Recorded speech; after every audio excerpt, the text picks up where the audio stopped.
जय हिंद दोस्तों। तो आज हम एडुटेरिया की जो बीएसएससी इंटर स्तरीय प्रैक्टिस सेट आई है उसमें आज हम प्रैक्टिस सेट 6 को इस वीडियो में सॉल्व करेंगे। इससे पहले हमने प्रैक्टिस सेट 1 से लेके 5 तक को सॉल्व कर लिया है और उसकी प्लेलिस्ट का जो लिंक है वो इस वीडियो के डिस्क्रिप्शन में भी दे दिया है, तो आप वहाँ पर जा कर के उन्हें देख सकते हैं।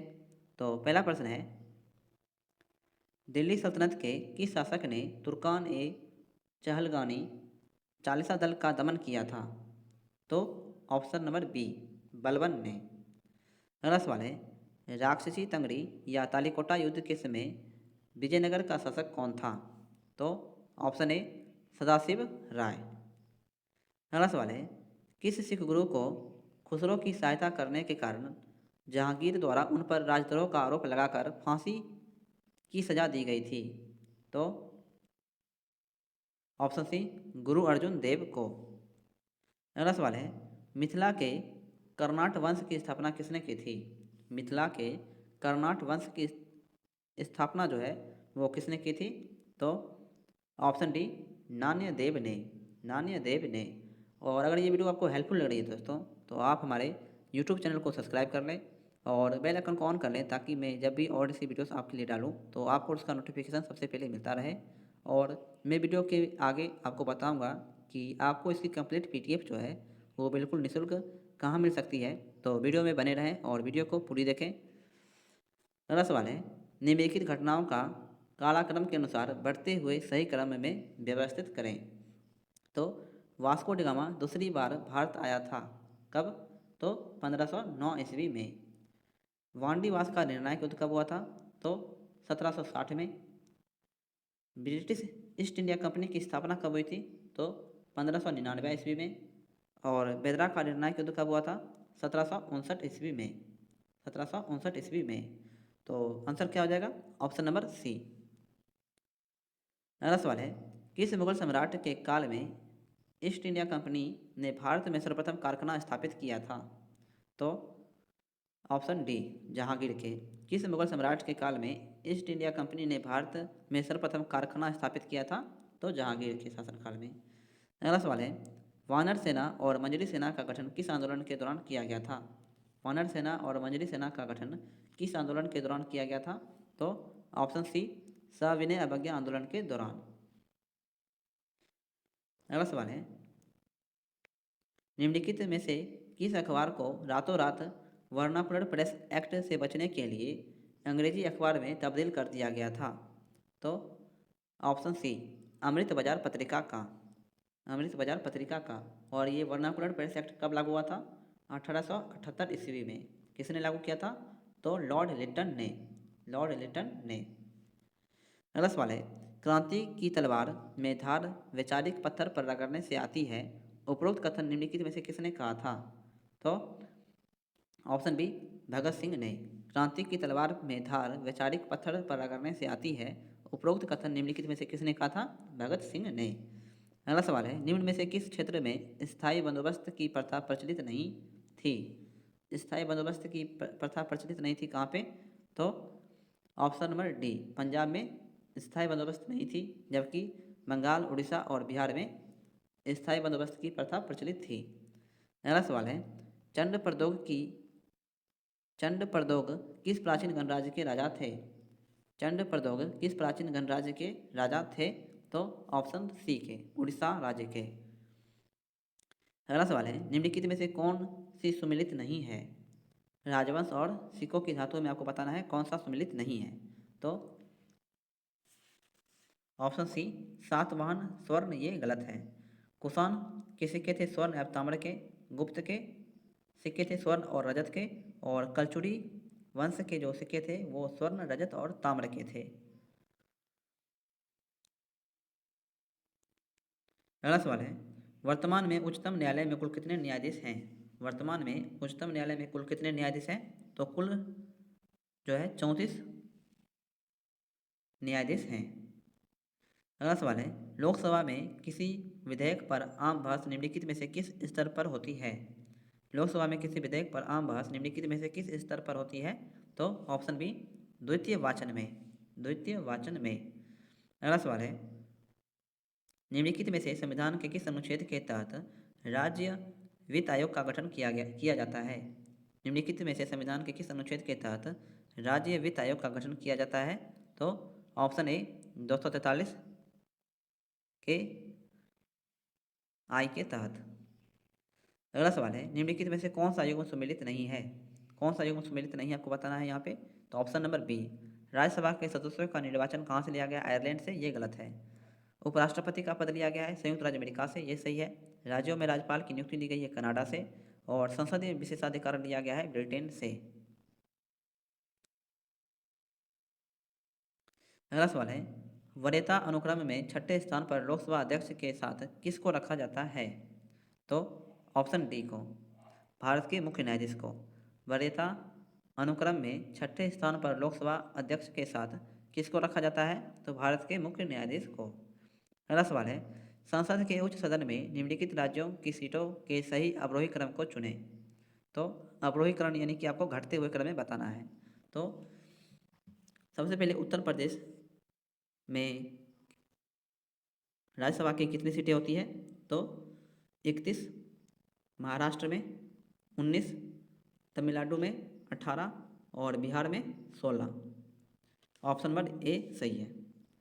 अगला सवाल है, एक उच्च न्यायालय का न्यायाधीश अपना त्यागपत्र संबोधित करता है?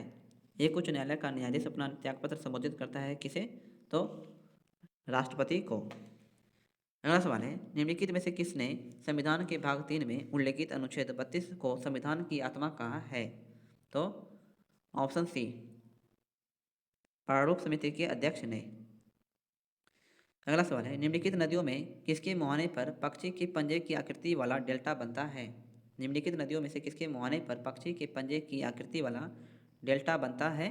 तो ऑप्शन डी, मिसिसिपी नदी के। मिसिसिपी नदी के। अगला सवाल है, फिजी द्वीप अवस्थित है? फिजी द्वीप अवस्थित है? तो ऑप्शन बी, प्रशांत महासागर में। अगला सवाल है, परवाल द्वारा निर्मित ग्रेट बैरियर रीफ किस तट के समीप स्थित है?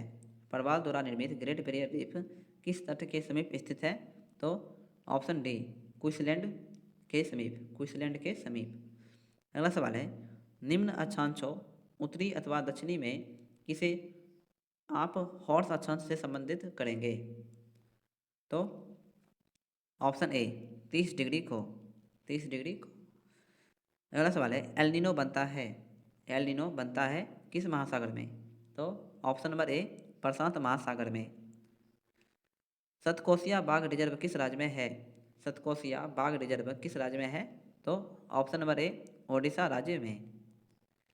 निम्न में किसे महाद्वीप में सबसे अधिक देश है? निम्नलिखित में से किस महाद्वीप में सबसे अधिक देश हैं? तो ऑप्शन सी, अफ्रीका महाद्वीप में। निम्नलिखित में से किस क्षेत्र में प्रवाल भित्ति नहीं पाई जाती है? निम्नलिखित में से किस क्षेत्र में प्रवाल भित्ति नहीं पाई जाती है? तो ऑप्शन ए, कैम्पे की खाड़ी में प्रवाल भित्ति नहीं पाई जाती है, जबकि मन्नार की खाड़ी, कच्छ की खाड़ी और लक्षद्वीप और मिनिकॉय द्वीप में पाई जाती है। अगला सवाल है, भारत में किस राज्य का सार्वत्रिक क्षेत्र घने पतझड़ वाले जंगल से घिरा है? भारत में किस राज्य का सार्वत्रिक क्षेत्र घने पतझड़ वाले जंगल से घिरा है? तो ऑप्शन सी, मध्य प्रदेश राज्य में।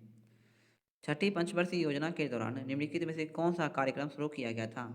छठी पंचवर्षीय योजना के दौरान निम्नलिखित में से कौन सा कार्यक्रम शुरू किया गया था? तो ऑप्शन ए, एकीकृत ग्राम विकास। एकीकृत ग्राम विकास। अगला सवाल है, सार्वजनिक वितरण प्रणाली का लक्ष्य क्या है? सार्वजनिक वितरण प्रणाली का लक्ष्य क्या है? ऑप्शन डी, उपयुक्त सभी। गरीबों को खाद्य सुरक्षा उपलब्ध कराना, जमाखोरी एवं कालाबाजारी रोकना और व्यापारियों द्वारा अधिक मूल्य लिए जाने से रोकना। अगला सवाल है, भारत में नगरीय क्षेत्रों में बीपीएल परिवारों की पहचान के लिए निम्नलिखित में से कौन सी समिति गठित की गई थी? भारत में नगरीय क्षेत्रों में बीपीएल परिवारों की पहचान के लिए निम्नलिखित में से कौन सी समिति गठित की गई थी? तो ऑप्शन डी, हाशिम समिति। हाशिम समिति। कपार्ट का संबंध किससे है? कपार्ट का संबंध किससे है? तो ऑप्शन नंबर डी, ग्रामीण कल्याण कार्यक्रमों की सहायता व मूल्यांकन से। ग्रामीण कल्याण कार्यक्रमों की सहायता व मूल्यांकन से। निम्नलिखित युगों में से कौन सा सही सुमेलित नहीं है? निम्नलिखित युगों में कौन सही सुमेलित नहीं है आपको बताना है। तो ऑप्शन डी ग्रामीण रोजगार SJSRY से संबंधित है, ये गलत है। और सही कौन कौन से हैं? तो औद्योगिक वित्त संबंधित है CDB से, सामाजिक सुरक्षा उपाय संबंधित है भारत निर्माण से, और ग्रामीण साख संबंधित है नाबार्ड से। अगला सवाल है, रियो डी जेनेरियो में संपन्न अंतर्राष्ट्रीय सम्मेलन था। रियो डी जेनेरियो में संपन्न अंतर्राष्ट्रीय सम्मेलन था। तो ऑप्शन ए संयुक्त राष्ट्र पर्यावरण एवं विकास सम्मेलन, संयुक्त राष्ट्र पर्यावरण एवं विकास सम्मेलन। 68वां फिल्म फेयर पुरस्कार 2023 में किसे सर्वश्रेष्ठ अभिनेता का खिताब दिया गया? 68वां फिल्म फेयर पुरस्कार 2023 में किसे सर्वश्रेष्ठ अभिनेता का खिताब दिया गया? तो ऑप्शन बी राजकुमार राव को, राजकुमार राव को। 27वां CHOGM सम्मेलन का आयोजन कहाँ किया गया? 27वां CHOGM सम्मेलन का आयोजन कहाँ किया गया? तो ऑप्शन ए समाओ में, समाओ में। अगला सवाल है, समर्थ योजना की शुरुआत किस मंत्रालय द्वारा की गई? समर्थ योजना की शुरुआत जो है वो किस मंत्रालय द्वारा की गई है? तो ऑप्शन बी कपड़ा मंत्रालय के द्वारा। त्रिपुरा सरकार ने पर्यटन क्षेत्र को बढ़ाने के उद्देश्य से किसे अपना ब्रांड एम्बेसडर नियुक्त किया? त्रिपुरा सरकार ने पर्यटन क्षेत्र को बढ़ाने के उद्देश्य से किसे अपना ब्रांड एम्बेसडर नियुक्त किया है? तो ऑप्शन ए सौरभ गांगुली को, सौरभ गांगुली को। अगला सवाल है, हाल ही में किस राज्य द्वारा लेवेंडर महोत्सव मनाया गया? हाल ही में किस राज्य द्वारा लेवेंडर महोत्सव मनाया गया है? तो ऑप्शन डी जम्मू कश्मीर के द्वारा। किस देश ने प्रधानमंत्री नरेंद्र मोदी को ऑर्डर ऑफ द नाइल सम्मान से सम्मानित किया? ऑर्डर ऑफ द नाइल सम्मान से सम्मानित किया है किस देश ने? तो ऑप्शन ए मिस्र ने, मिस्र ने। बजट 2023-24 के अनुसार राजस्व घाटा GDP का कितना प्रतिशत है? राजस्व घाटा जो है वो GDP का कितना प्रतिशत है? तो ऑप्शन सी 2.9%। बजट 2023-24 के अनुसार विदेशी मुद्रा भंडार में भारत का स्थान क्या है? विदेशी मुद्रा भंडार में भारत का स्थान क्या है? तो ऑप्शन सी 6ठा स्थान है भारत का विदेशी मुद्रा भंडार में। उपग्रह EOS-07 को किस प्रक्षेपण यान द्वारा प्रक्षेपित किया गया था? उपग्रह EOS-07 को किस प्रक्षेपण यान द्वारा प्रक्षेपित किया गया था? तो ऑप्शन बी SSLV-D2 के द्वारा, SSLV-D2 के द्वारा। अगला सवाल है, बिहार जाति आधारित गणना 2022 रिपोर्ट के अनुसार बिहार में अत्यंत पिछड़ी जाति का जनसंख्या कितना प्रतिशत है? तो ऑप्शन बी 36.01%। बिहार जाति आधारित गणना 2022 रिपोर्ट के अनुसार बिहार में अत्यंत पिछड़ी जाति का जनसंख्या कितना प्रतिशत है? तो 36.01%। अगला सवाल है, फोर्ब्स अरबपति सूची 2023 के अनुसार भारतीय अरबपति मुकेश अंबानी का स्थान क्या है? फोर्ब्स अरबपति सूची 2023 के अनुसार भारतीय अरबपति मुकेश अंबानी का स्थान क्या है? तो ऑप्शन सी 9वां स्थान है भारत का। कोंकण सैन्य अभ्यास 2023 का आयोजन कहाँ किया गया? कोंकण सैन्य अभ्यास 2023 का आयोजन कहाँ किया गया है? तो ऑप्शन बी अरब सागर में, अरब सागर में। अगला सवाल है, भारत की एकमात्र अंतरप्रवाही नदी निम्न में से कौन सी है? भारत की एकमात्र अंतरप्रवाही नदी निम्न में से कौन सी है? तो ऑप्शन बी लूनी नदी। अमृत क्रांति का संबंध निम्नलिखित में से किससे है? अमृत क्रांति का संबंध निम्नलिखित में से किससे है? तो ऑप्शन डी नदी जोड़ो परियोजना से, नदी जोड़ो परियोजना से। अगला सवाल है, सार्वजनिक वितरण प्रणाली का संचालन किसके द्वारा किया जाता है? सार्वजनिक वितरण प्रणाली का संचालन किसके द्वारा जारी किया जाता है? ऑप्शन सी राज्य सरकार और केंद्र सरकार के द्वारा, राज्य सरकार और केंद्र सरकार के द्वारा। चुंबक और चुंबकीय पदार्थों के बीच चुंबकीय बल के कारण बल का कौन सा प्रभाव होता है? चुंबक और चुंबकीय पदार्थों के बीच चुंबकीय बल के कारण बल का कौन सा प्रभाव होता है? तो ऑप्शन ए स्थान का परिवर्तन, स्थान का परिवर्तन। विद्युत इंसुलेटर का गुण है, विद्युत इंसुलेटर का गुण कौन सा है? ऑप्शन बी बिजली का संचालन ना करना, बिजली का संचालन ना करना। निम्न में सबसे छोटी इकाई कौन सी है? निम्न में सबसे छोटी इकाई कौन सी है? तो option C Fermi.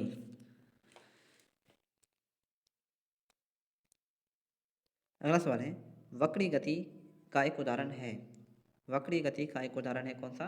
Option D भाला फेंकना।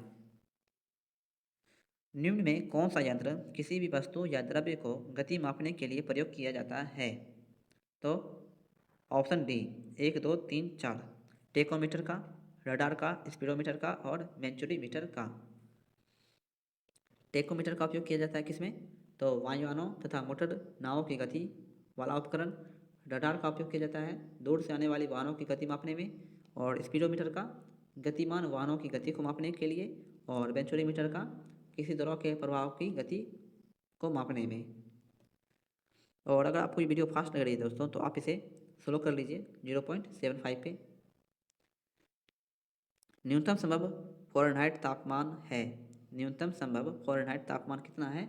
तो ऑप्शन डी -459.4 फ़ारेनहाइट। -459.4 फ़ारेनहाइट। अगला सवाल है आवृत्ति और समयावधि संबंधित है। आवृत्ति भी और समयावधि टी संबंधित है कैसे? तो ऑप्शन ए भी गुणित टी इक्वल टू 1। भी गुणित टी इक्वल टू 1। मानव शरीर में रक्त की मात्रा शरीर के भार की लगभग कितनी प्रतिशत होती है? मानव शरीर में रक्त की मात्रा शरीर के भार की लगभग कितने प्रतिशत होती है? तो ऑप्शन बी 7 से 8%। अगला सवाल है ऊंचे पहाड़ों पर नाक से खून क्यों निकलने लगता है? ऊंचे पहाड़ों पर नाक से खून क्यों निकलने लगता है? ऑप्शन ए शरीर के अंदर का दाब वायुमंडलीय दाब से अधिक होता है इसलिए। नोड नोड्यूलेटेड जड़ें होती है। नोड्यूलेटेड जड़ें होती है कैसी? तो ऑप्शन ए मटर की। तेलचट्टे के पास है। तेलचट्टे के पास क्या है? ऑप्शन बी 3 जोड़ी पैर और 2 जोड़ी पंख। तेलचट्टे के पास होती है 3 जोड़ी पैर और 2 जोड़ी पंख। एक क्रिकेट खिलाड़ी मैदान में गेंद का तेजी से पीछा कर रहा है। निम्नलिखित में से हड्डियों का कौन सा समूह इस गति में प्रत्यक्ष रूप से योगदान दे रहा है? तो option B tibia, tarsal, femur और मेटाटा मेटाटार्सल। अगला सवाल है कोशिका का नियंत्रण केंद्र है। कोशिका का नियंत्रण केंद्र कौन सा है? तो ऑप्शन ए केंद्रक। कोशिका का नियंत्रण केंद्र है केंद्रक। निम्नलिखित में से कौन सा कोशिका नहीं है? निम्नलिखित में से कौन सा कोशिका नहीं है? तो ऑप्शन डी विषाणु जो है ये कोशिका नहीं है, जबकि आरबीसी है, जीवाणु है और शुक्राणु है। एडवर्ड जेनर ने विकास किया। एडवर्ड जेनर ने विकास किया तो ऑप्शन ए चेचक हेतु टीकाकरण का। चेचक हेतु टीकाकरण का। हार्मोन शब्द सबसे पहले किसके द्वारा प्रयोग किया गया था? हार्मोन शब्द सबसे पहले किसके द्वारा प्रयोग किया गया था? ऑप्शन बी बायलर और स्टार्लिंग के द्वारा। बायलर और स्टार्लिंग के द्वारा। किसी जीव की अनुवांशिक संरचना कराती है। किसी जीव की अनुवांशिक संरचना क्या कराती है? तो ऑप्शन ए जीनोटाइप। किसी जीव की अनुवांशिक संरचना कराती है जीनोटाइप।